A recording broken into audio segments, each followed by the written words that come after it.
And now Jim O'Hagan brings us the remarkable story of a famous Belfast lady, with Jim's wife Josephine to read some accompanying excerpts. Hello, Walter. A few weeks ago we focused for the listeners on the story of Lord Haw Haw, a fascist propagandist whose heyday was in the 1930s and during the Second World War. Today I'd like to glimpse at the life of a communist whose career in public life began around the same time, but whose influence continued to be felt in the affairs of Northern Ireland for a much longer period. That person was a woman, Betty Sinclair. Betty Sinclair, for nearly 50 years, to quote John Freeman, was in the forefront of nearly every struggle of the working class, spanning the outdoor relief strike to the civil rights movement. She was born on the 3rd of December 1910 into a Protestant working-class family in Hooker Street in the Ardoyne district of North Belfast. The third of 4 children. Her father worked as a sawyer in Harland and Wolff, whilst her mother was a reeler in Yurt's linen mill. Later in life, recalling her father, she said he was a liberal and an agnostic, largely uninterested in politics, not allowing his children to attend 12th of July festivities or sing Orange songs. Her mother had strong views on religion, morals and responsibilities, and was, as was typical of the period, the dominant influence in many ways on the children, an influence which remained for life on Betty. The children were brought up in the Church of Ireland faith, always attending church and Sunday school. When Betty was born, her mother, having a strong work ethic, was back at work in the mill within 10 days of the birth, the family depending very much on her share of the breadwinning for them. Later in life, Betty was to recall, speaking of the women who worked in the mills. They only took off the absolute minimum of time from their employment. The only rest they ever had was when they were having children. We, the family, had to prepare the evening meal. My mother started work at 12 years of age and worked from 6 in the morning until 6 in the evening. Walter, this probably would have been part of the half-time system, whereby children from about 12 years of age or even earlier in some instances worked 3 days in the mills and attended school on the 2 days of a typical week, the work-school ratio being reversed in alternate weeks. They did this until they were 14, and they were called half-timers. My grandmother was a half-timer, and always maintained that Joe Devlin, the Nationalist MP, was very influential in having this system abolished and gaining workers in the mills the concession of a delayed start to their morning's work until 8 a.m. As a child, Betty attended St Mary's Church of Ireland National School on the Crumlin Road and commenced work herself in Yurts at the age of 15. She had left Belfast 2 years earlier and gone to Leeds to stay with an aunt while she worked in the printing trade. By her late teens, Betty had developed a strong interest in politics and remembered how in 1929 she and others of a like mind eagerly discussed the possibility of a Labour victory in the general election of that year. This interest in politics was very much discouraged from home by her father and 2 brothers, but it was fueled very much by the continuing grim working conditions of the workers in the linen industry and other sweated trades. The poem The Mill Loney by Seamus Flynn well illustrates this. At the command of the horn in the early morn, the workers scurried, all haggard and worn. A hastily gulped tea and slice of bread, a wistful glance at a still warm bed. Into the rain, along cobbled street, gingerly tread on tender bare feet. Hundreds of women, shawls drawn tight, converged at the gate in the dim dawn light. Part-timers started at 8 years old, for a few pennies an hour their childhood sold. From 6 in the morning till 12 midday, children struggled for their meagre pay. Apprenticed to the disease of the lung, an old man's cough afflicted the young. Flax dust, the heat, mill damp and dirty, 3 out of 5 dead by 30. Scotchers and hacklers plied their skill, the push in the air making them ill. The only relief for rougher and sorter, a dram of whisky and a pint of porter. Spinners and weavers, they too suffered pains, the usual mill fever and varicose veins. Encompassing it all was the noise and clatter, until partial deafness, then it didn't matter. A group always formed around the mill door at the lunchtime break and again at 4. Grannies with babes stood with the rest, awaiting the mother with milk at her breast. At the sound of the whistle, out into the cold, young mums ran, their babies to hold. Inside the shawls, the babes did feed, mothers ignoring their own basic need. Despite the hardships, a community arose, strengthened by its cares and woes. Through the typhoid, smallpox and famine years, friendships were bonded by fears and tears. Wakes, weddings and births, they all were shared by neighbours and friends and those who cared. Betty attended the West Belfast Constituency Labour Party meetings, and in 1931 those of the Revolutionary Workers' Group, the RWG. This was newly formed and was the first communist organisation to operate in Belfast, and its aim was to combat, as it saw, the inaction of the Labour Party and trade union leaderships on the question of poverty and unemployment. To this organisation, capitalism and reformist politics had failed, and the only cure for the crisis, which had developed after the 1929 economic crash and subsequent depression, was social revolution. Betty joined the Revolutionary Workers' Group and the Textile Workers' Union simultaneously in January 1932.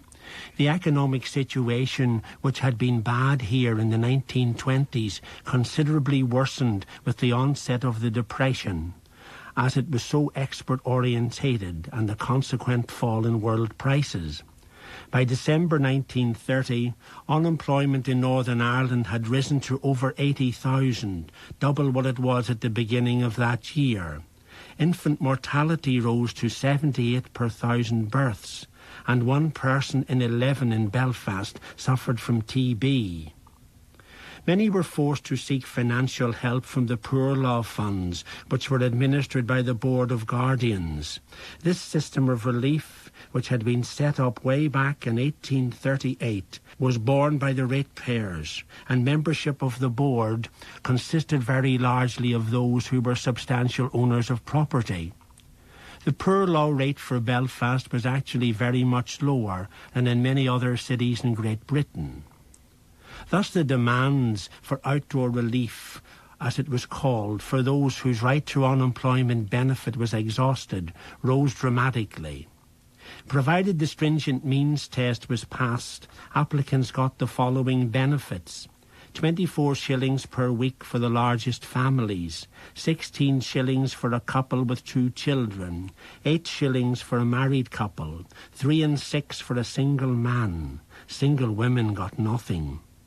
Recipients had to do public work for this, and one old man years afterwards told me he received vouchers or chits instead of cash for heavy manual work resurfacing the city streets.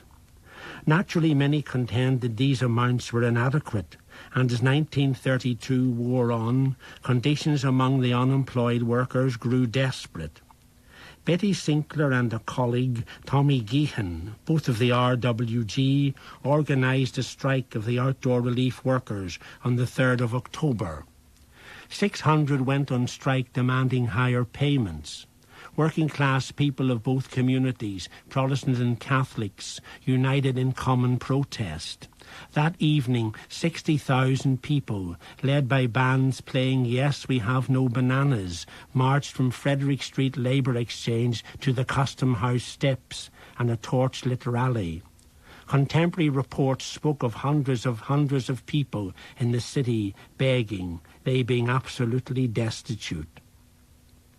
The part played by Betty Sinclair, by now 22 years old, but with little formal education, gained her a reputation for courage and determination.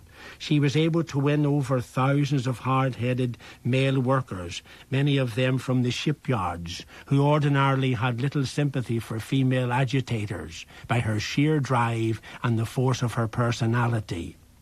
Very regrettably, in the course of the strike, serious riots broke out in various parts of the city, and the police found themselves confronting both Unionist and Nationalist sympathisers on the Shankill and Falls roads and other places. Curfew at night was imposed. The Special Powers Act was invoked against further demonstrators and meetings, but to no avail, and there was loss of life and severe damage occurred to several properties and public utilities. Finally, on the 13th of October, the government and Belfast Corporation, in the interests of public safety, coerced the Board of Guardians, and the next day substantive increases in relief were announced. The workers had won what their leaders had called a glorious victory. The strike had been won, but the solidarity it had created on this occasion between Protestant and Catholic workers was short-lived. Betty Sinclair blamed this on an alliance between the Protestant and smaller Catholic middle classes and their determination to defeat left-wing ideas by raising the communist scare. For her own part, later in life, she said, "When you have the government against you, when you have what's now called the media against you, and when you have ministers and priests preaching against you in their pulpits, you are facing the whole of the establishment." In fairness, it must be stated that the RWG and those of a like mind had an avowedly communist philosophy, which genuinely frightened the life out of both conservative and moderate Labour opinion, whilst for the churches their fear of communism was heightened by Marx's dictum that religion was the opiate of the people. Nevertheless, many good people at that time and subsequently who cared deeply how their fellow poor citizens were being treated were branded as extremists by others with their own agendas. Betty Sinclair went to Moscow in the autumn of 1933 to study at the Lenin School there. The journey took 2 weeks. It was an 18-month course of political education, and whilst it included such subjects as grammatical English and Irish history, the main emphasis was on political economy and the history of the international working class. Betty's subsequent politics were to be underpinned by Soviet theory of the 1930s. She internalized these politics and never abandoned them as long as she lived. She became very well read, and it was hard to find a classical novel with which she was unacquainted. She was fearless in her views, yet very kind to those she knew. As Hazel Morrissey, in her short biography of her, says, her beliefs were her source of strength, and yet prescribed the limits of her politics. Betty herself said, "It was like a new world going to the Soviet Union. Everywhere there were bookshops, and everyone was encouraged to read."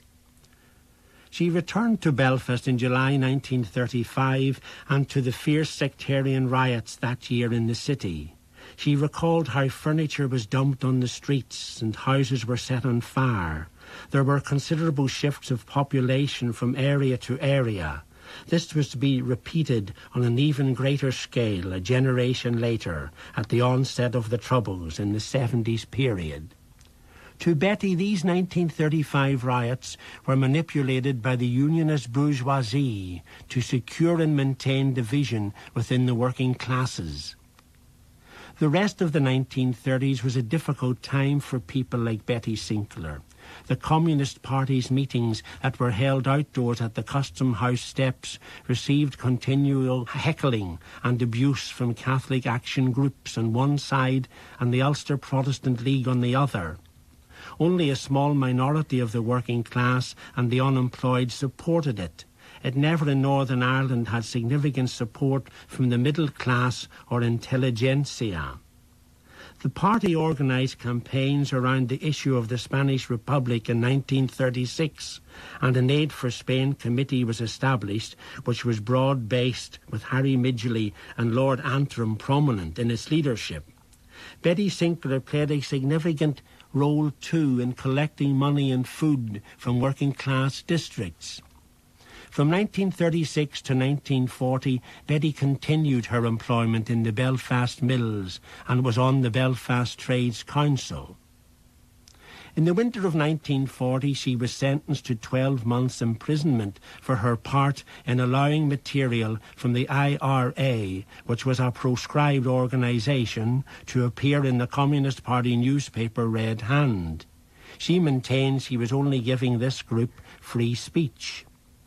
On appeal, this was reduced to a 2-month sentence in Armagh Jail, then the women's prison.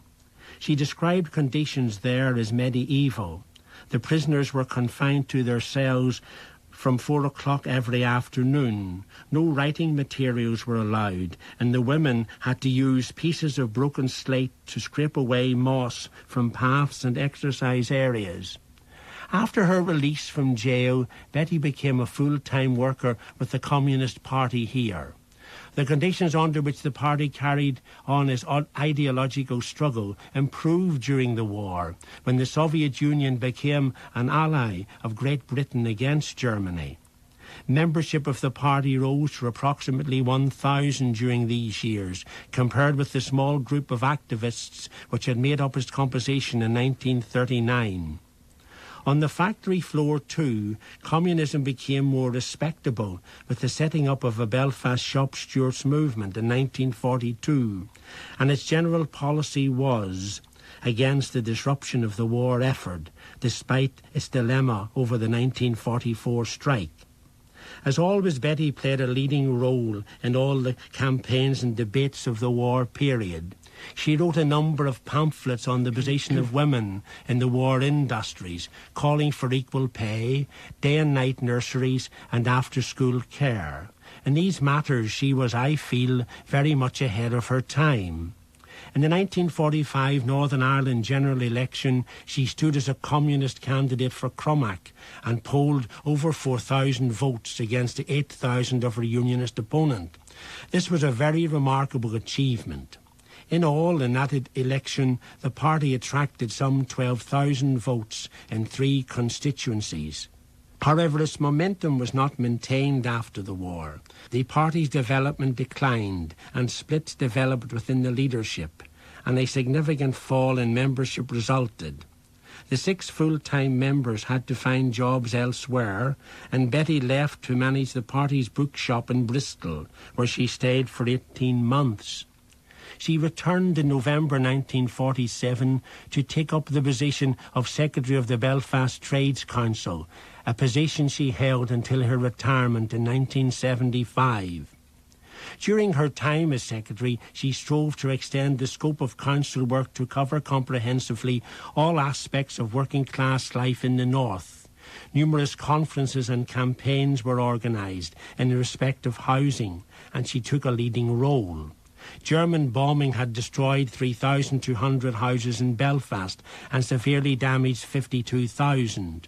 In 1944, a survey had shown that 30% of all housing stock in Belfast needed replacing, and by 1954, 17,000 people still awaited rehousing. Betty's council called for a building programme in excess of 5,000 new homes per annum. She was also to the forefront in calling for mass radiography to combat the incidence of TB. Industrial campaigns by the council included organising protests against the threatened closure of Short's aircraft factory, whilst thanks to Betty, international issues such as the effects of the atom bomb, anti-apartheid and the citizenship rights of the singer Paul Robeson were given prominence too. She was in the thick of the fight with the then Northern Ireland government over its non-recognition of the Northern Ireland Committee of the Irish, TUC, as the central authority of the union movement in Northern Ireland. Her work was very much hampered by the Cold War of the 1950s and 60s, where communist participation in trade union affairs here was frowned on by many trade unionists themselves, not to mention actual bans and proscriptions. But Betty carried on doggedly with the help at times of her admittedly acidic tongue. The Hungarian uprising of 1956 added to these type of tensions within the labour movement. Betty lost this battle. The Belfast Trades Council came out against the Soviet intervention. The last major campaign of Betty Sinclair's life was the civil rights movement of the late 1960s. Betty, through her links with the National Council for Civil Liberties, had indeed been calling for reforms of the type that later caused the flaring of violence, as early as 1949. And when the Northern Ireland Civil Rights Movement was formed in 1965, she was elected onto the executive, becoming chairperson in 1968. However, her attempts to maintain a broad coalition and to avoid the more direct confrontational struggle advocated by groups such as the People's Democracy failed. She feared these militant tactics would lead to a repeat of 1935. She subsequently resigned from the executive after having been replaced as chairperson. In the last 10 years of her life, Betty remained politically active, but the type of her involvement changed as she retired from leadership positions. In 1974, Paddy Devlin, as a minister in the Northern Ireland Executive, appointed her a member of the Supplementary Benefits Commission. She remained there for 2 years and then went to Prague on and off for the next few years as the Irish representative on the editorial board of World Marxist Review. She was very active in this position. Betty was to die tragically after suffocating from a fire in the bedroom of her public authority flat in Castlereagh in Belfast in late December 1981. Her funeral to Carnmoney Cemetery was attended by, amongst others, representatives of the Soviet and German Democratic Republic governments. At the graveside oration, she was described as a lady of tremendous moral, physical and political courage who had an unqualified allegiance to the cause of socialism. I feel this sums her up very well. In 1983, a Betty Sinclair Memorial Library was set up in Transport House in Belfast. John Freeman, whom I quoted earlier, also said of her, "She was a Bolshevik of the old school, unswerving in her loyalty to the Soviet Union. And had she not been of this persuasion, her abilities might have carried her to the peaks of the occupational structure." The Cobblestone Street by Desi MacDonald. I walked along the cobblestone street and watched the children play. With skipping rope and bat and ball, it really made my day. The little kitchen houses with coal fires burning bright. The poverty, yet happiness, a long cold winter's night. The gas lamp at the corner outside the grocer's shop. And Mr. Teague with mantles, he dare not let them drop. The morning silence broken by the mill horns blowing loud. The spinners with their pickers, the doffers, oh so proud. The breadman and the milkman, they always made their rounds. With horse and cart, through thick and thin, they never let us down. The women standing at their doors, with shawls round their shoulders, makes one realise it's true, we're young, but getting older. But sadly, no more cobbled streets, just memories that will last. And in my mind, I'll always keep those memories of the past.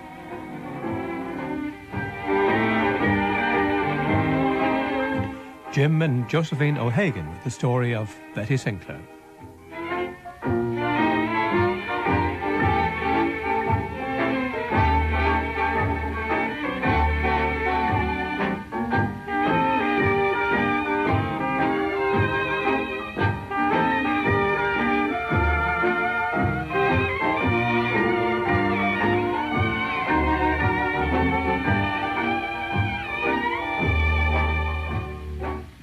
I built a railroad, made it run, made it race against time. Once I built a railroad, now it's done. Brother, can you spare a dime? Once I built a tower to the sun, brick and rivet and lime. Once I built a tower, now it's done. Brother, can you spare a dime? Once in khaki suits, gee, we look swell, full of that Yankee doodly-dum. 500,000 boots went slugging through hell, and I was the kid with a drum. Why, say, don't you remember, they called me Al. Why, it was Al all the time. Why, say, can't you remember? Why, I'm your pal. Buddy, can you spare a dime?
Once I built a railroad, made it run, made it race against time.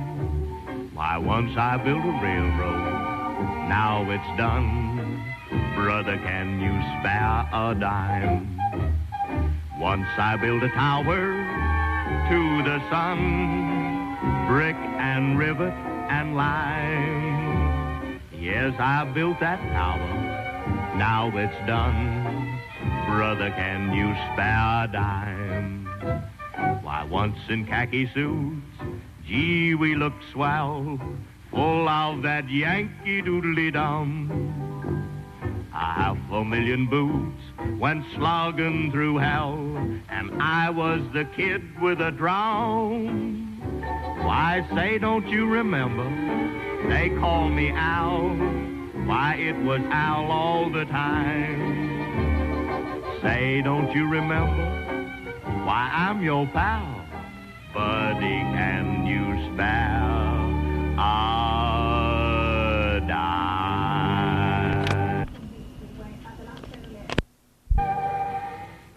That most famous song from the Hungry 30s, sung there by Phil Harris. Finally this afternoon,